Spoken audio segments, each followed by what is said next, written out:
अस्सलाम वालेकुम नाज़रीन, मेरा नाम अली रज़ा है और आप देख रहे हैं पाकिस्तान टुडे। हम आज बात करेंगे जो सूरत हाल इस्लामाबाद में रात गए बनी और उसके बाद अब तक जो मुजाहिरीन को मुंतशिर कर दिया गया है। इस हवाले से मुतअद्दिद गिरफ़्तारियों की इत्तलात अब तक मौसूल हो चुकी हैं। मुख्तलिफ़ मुकदमात में नामज़द किया गया है पाकिस्तान तहरीक इंसाफ की क़यादत और कारकुनान को, और मुख्तलिफ़ हिकमत अमली से काम लेते हुए तमाम मुजाहिरीन को जो है वो मुंतशिर कर दिया गया है। इस सूरत हाल का फ़ायदा किसको पहुँचा, नुकसान किसको हुआ, ये एक बड़ा डिबेटेबल क्वेश्चन जो है वो रेज़ हो रहा है। साथ साथ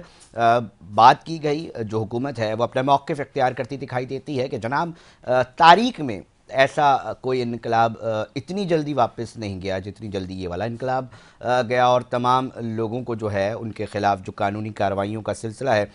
वो किया जाएगा, और उसके ऊपर जो हुकूमती बयानात हैं वो भी सामने आ रहे हैं। जबकि रात गए ये अफवाहें भी जो हैं वो गर्दिश करने लगी थी कि जी क़यादत की गिरफ़्तारियाँ हुई हैं, और उसके बाद जो लीडिंग पोजीशन था इस एहतजाज का वो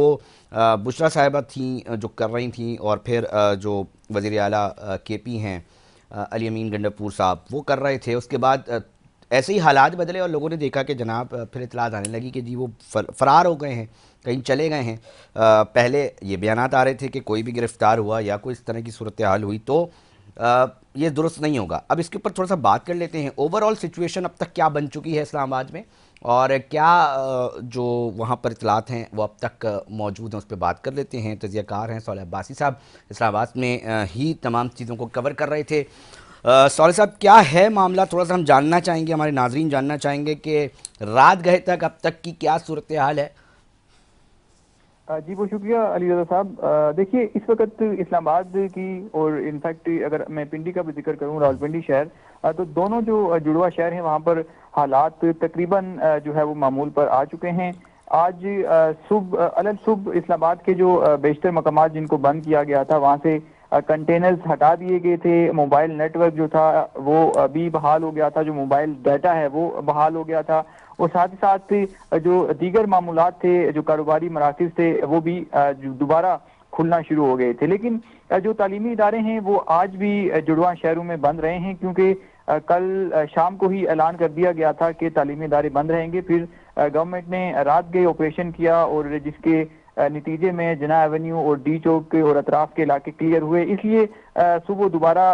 स्कूल खोलने का फैसला नहीं किया गया और आज भी तालीमी इदारे बंद रहे। अब कल दोबारा तालीमी इदारे भी खुल जाएंगे, और इस वक्त तक जो कुछ शाराएं हैं जिसमें डी चौक की तरफ जाने वाली जो जना एवेन्यू है, और इसके साथ साथ जो डी चौक को बंद किया गया है, नादरा चौक को बंद किया गया है, और फिर जो दीगर रास्ते हैं जो डी चौक की तरफ जाते हैं वहां से भी कल तक मुकम्मल रुकावटें हटा ली जाएंगी। लेकिन इस वक्त तक सूरत हाल काफी हद तक जो है वो नॉर्मलाइज हो चुकी है। सालेह अब्बासी साहब, बात ये की जा रही थी पाकिस्तान तहरीक इंसाफ की लीडरशिप जो है वो बड़ी एनर्जेटिक थी और कह रही थी कारकुनान को इतने एक फासले से बुलाया जाता है, इधर हुकूमत उसको यलगार का नाम देती है, हुकूमत इस पर एक हमला करार देती है, मगर कारकुनान एक पुरअमन एहतजाज ही इसको बताते हैं। आपने आपकी क्या फाइंडिंग्स हैं, क्या कल सूरत हाल पुरअमन रही थी? देखिए जब 25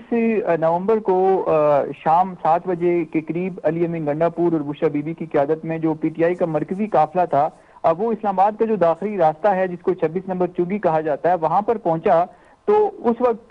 कारकुनान खासे पुरजोश थे। क़यादत भी शुरू से ही यही लग रहा था कि इन्होंने डी चौक तक पहुंचना है, लेकिन क्योंकि मोटरवे कटी पहाड़ी के बाद जो दूसरी बड़ी रुकावट थी वो इस्लामाबाद इंटर होने के लिए 26 नंबर चुंगी के मकाम पर ही थी, और वहां पर हम उसी जगह पर मौजूद थे कवरेज के लिए। तो पुलिस रेंजर्स की भारी नफरी वहां पे तैनात थी, कंटेनर्स की 3 जो है वो दीवारें वहां पे खड़ी की गई थी। तो वहां पर शदीद झड़पें हमें सबसे पहले जब काफिला पहुंचा तो वहां इस्लामाबाद की हदूद में देखने को मिली, लेकिन फिर रात गए पीटीआई वर्कर्स जो थे वो रुकावटें भी अबूर करके वहां से आगे बढ़े। जहां तक सवाल एहतजाजी काफिले के पुरअमन रहने का है, तो चूंकि हमने 3 से 4 दिन सारी चीजें जो है वो आई विटनेस की हैं, तो कारकुनान भी हम ये नहीं कह सकते कि मुकम्मल पुरअमन थे। वहां पर 26 नंबर चुंगी पर एक हम भी गुज़श्ता 5 साल से मुख्तलिफ एहतजाज कवर कर रहे हैं, लेकिन हमने जो उस दिन देखा कि जो पीटीआई कारकुनान की शक्ल में लोग थे जिन्होंने मीडिया پر بھی دھاوا بولا، اور جس کے تناظر میں ہم یہ کہہ سکتے ہیں کہ کارکنان بھی بالکل پرامن نہیں تھے۔ آن دا ادر ہینڈ جو پولیس کی جانب سے، رینجرز کی جانب سے بھی بھرپور جو ہے وہ طاقت کا استعمال صالح کیا عباسی گیا، جس صاحب، میں جب آگ لگائی جائے گی، جب جوانوں کے اوپر، رینجرز اہلکاروں کے اوپر گاڑیاں چڑھائی جائیں گی اور پھر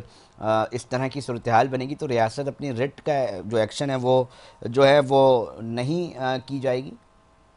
دیکھیے وہی میں عرض کر رہا ہوں کہ جب کارکنان بھی پرامن نہیں رہیں گے، اور پھر دوسری طرف سے بھی یہ پوری کوشش ہوگی کہ ہم نے بھی کارکنان کو آگے نہیں بڑھنے دینا، تو اس صورتحال میں تصادم ہوتا ہے، اور ہم نے وہی وٹنس کیا کہ دونوں اوکے طرف سے۔ اوکے، اب تک صالح عباسی صاحب کتنے ایف آئی آرز میں کتنے ملزمان گرفتار ہو چکے ہیں؟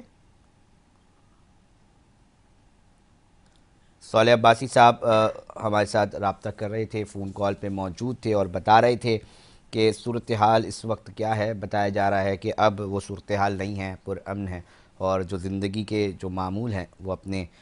طریقے پر جو ہے وہ آ چکے ہیں۔ ناظرین، ایک بریک پہ جا رہے ہیں، مگر ساتھ جڑے رہیے گا، اس حوالے سے مختلف ڈسکشن ضرور کریں گے، مگر ایک اہم کراچی سے ریلیٹڈ سٹوری ہے، اس پر بات کرتے ہیں۔